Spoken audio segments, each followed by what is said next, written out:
Hello everyone! Marami sa inyong nagtatanong sa akin ng pre-selling condominium projects ni SMDC para sa inyong real estate investment. Just a simple reminder, ang condominium unit ay nagiging investment kung ang pangunahing plano mo ay ibenta o paupahan pag na-turnover na sa'yo. At hindi siya investment kung titirahan mo lang yung condo. Sa madaling salita, bibilin mo yung condominium unit upang kikita ka. Pag gusto mo talaga magmay-ari ng property pero wala ka pang kapital o nagsisimula ka pa lang, mas mainam bumili ka ng condominium unit kapag pre-selling pa ito. Pre-selling is a stage when a real estate developer is offering or marketing the properties before their actual completion. Mas abot kayang bilhin ito kaysa sa ready for occupancy dahil mas mababa ang selling price at mas flexible ang payment scheme. Pero kung bibili kayo ng pre-selling condominium unit, naniniwala ako na dapat bumili kayo kapag newly launched ang project para makakuha pa kayo ng early bird discounts o special payment terms.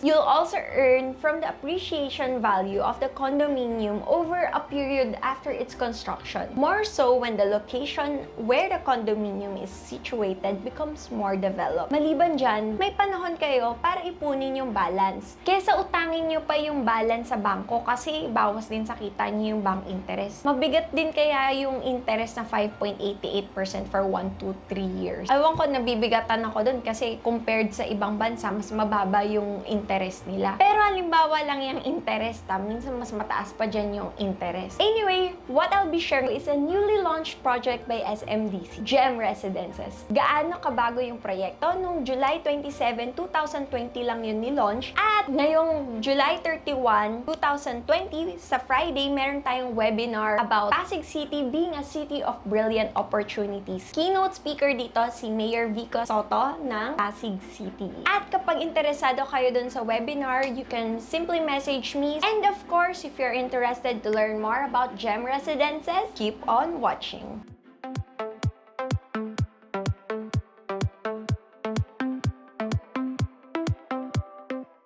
Bago ang lahat, dahil pre-selling ang Gem Residences, kailangan pag-usapan muna natin kung sino ang real estate developer. Lalo na panigurado, yung iilan sa inyo ay nangangamba na baka hindi matapos yung condominium project. Ang real estate developer ng Gem Residences ay si SMDC dahil nakita nyo na nakasaad sa title ng video na to at nabanggit ko na rin kanina. For those who still don't know, SMDC stands for SM Development Corporation, a residential developer under SM Investments Corporation. Ang SM Investments Corporation ay isa sa nangungunang kumpanya sa Pilipinas na may negosyo sa retail, banking, property at iba pang investments. Kaya ninyo kailangan mangamba na baka mawala ng pondo si SMDC, kayang-kaya nilang tapusin yung proyekto. In fact, SMDC has completed a lot of residential projects strategically located in Metro Manila, developing provinces and key cities in Visayas and Mindanao. Moreover, it has won several awards. Marami ng SMDC residential projects sa bansa.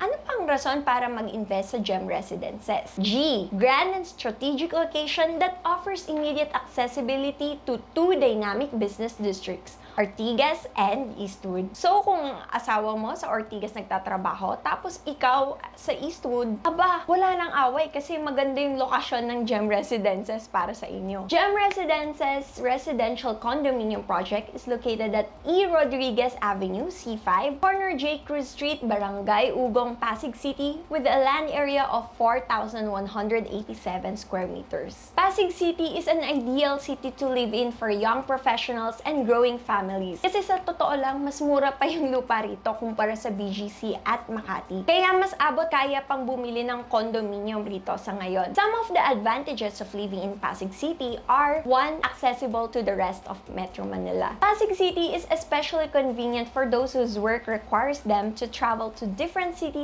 every day. For instance, motorists and commuters working in BGC will have their woes of traffic eased with the completion of the BGC Ortigas Center Road Link in 2021. Number 2, myriad of transport options. There is a wide variety of public transport options that can take you from one place to another. Merong e-jeeps at e-trikes kapag sa loob ka lang ng syudad babiyahe. Kung gusto mong magpawis, pwede kang magbike papuntang trabaho kasi may mga cycling routes. Kapag pupunta ka naman sa Manila, Mandaluyong o Makati, maliban sa mga bus at UV Express, pwede kang sumakay sa Pasig River Ferry. You may also ride the train through LRT to Santolan Station. Number 3, maintains and supports green living. Merong rason kung bakit tinawag ang Pasig bilang the Green City. Maliban na isa sila sa mga nangunang syudad sa bansa na pinagbabawal ang paggamit ng plastic, marami silang proyekto para mapanatili ang kapaligiran. Kabilang narito na tuwing weekend, may mga ilang kalsada silang sinasara para maging car-free ito. Meron silang mga pocket park na bukas sa publiko at meron silang pinapanatiling rainforest park. Hindi na nakakapagtaka na nakatanggap ang Pasig City ng mga recognition. E. Essential find. A home with a strategic, albeit of central business district location and commercial center that supports needs of residents and serves extension of home. Pasig City is already accessible as it is, but living in C-5, particularly in gem residences, you have fine accessibility, especially that it is one of the major roads in Metro Manila. Kung mapapansin nyo, yung C5, parallel siya sa EDSA. And yung EDSA dati, wala siyang masyadong developments dun sa area. Ngayon, yung C5, it's being developed and kalaunan magkakaroon ng maraming development sa area. Kaya definitely sa future, mas marami pa kayong mapupuntahan kapag natapos na ang mga ibang developments doon sa lugar na yan. M. Meticulously designed spaces, facilities, and amenities to promote sense of balance, connectivity, and productivity, addressing the various demands of the multifaceted lives of today's young urban professionals. Gem Residences is a single tower development with a modern contemporary design. Yung building, T-shaped siya. It will have a total of 41 levels, which consists of 33 residential floors, 6 parking levels, a commercial strip, and parking on the first and second levels. Yes, may commercial strip siya. Napakahalaga nito, lalo na ngayong pandemic. Yung mga taong nakatira sa SMDC residential project, meron silang added convenience sa kanilang condo. Kasi kapag kailangan nilang magpunta sa bangko, bababa lang sila, meron ng BDO doon. Tapos kung may mga kailangan silang bilhin, bababa lang din sila. O kaya naman, pwede silang magpa-deliver ng mga groceries nila sa kanilang mga units kapag hindi sila makalabas. Diba? Napaka-convenient. Turnover date for this project is on April 2026. These are the building features which are the standard for SMDC residential condominiums. What sets Gem Residences apart from other SMDC residential condominiums is that it has more amenities that will allow active young professionals to live brilliantly. There are workspaces where they can synergize with coworkers and be productive. Once they need a break, they can revitalize through the leisure activities they can do, like partaking in yoga, exercising at the outdoor gym, swimming in the lap pool, or just chilling in the lounge area. This is the complete list of amenities so far, and this may change depending on the plans, but this will be located on the 9th level of the condominium building. All the unit types of Gem Residences are one-bedroom units. Wala pong studio units. Pero yung mga one-bedroom units niya ay magkakaiba rin. Kasi meron siyang one-bedroom unit na deluxe lang, may one-bedroom unit with balcony, and then may one-bedroom with a den and balcony. The one-bedroom with a den and balcony is perfect for employees who have work-from-home arrangements, freelancers, or just, anyone who wants to work at the comfort of their own home. O kaya naman, dahil spacious tong one bedroom with den and balcony, pwede pa tong i-convert sa isa pang bedroom. Sizes range from 22.79 square meters to 34.91 square meters. Views you can choose from are the street, amenity, Taguig Cityscape, Ortigas Central Business District, and Antipolo or Marikina View. These are the unit finishes. And because the Gem Residences is just newly launched, there is a special payment term of 16% for 70 months. So you may start paying for the unit for as low as 13,000 pesos per month. The promo is valid until August 3, 2020 only. And the reservation fee is just 25,000 pesos. Kapag napanood nyo ito at lagpas na ng August 3, 2020, iba na ang payment term ha. By the way, foreigners are allowed to own a condominium unit in the Philippines as long as 60%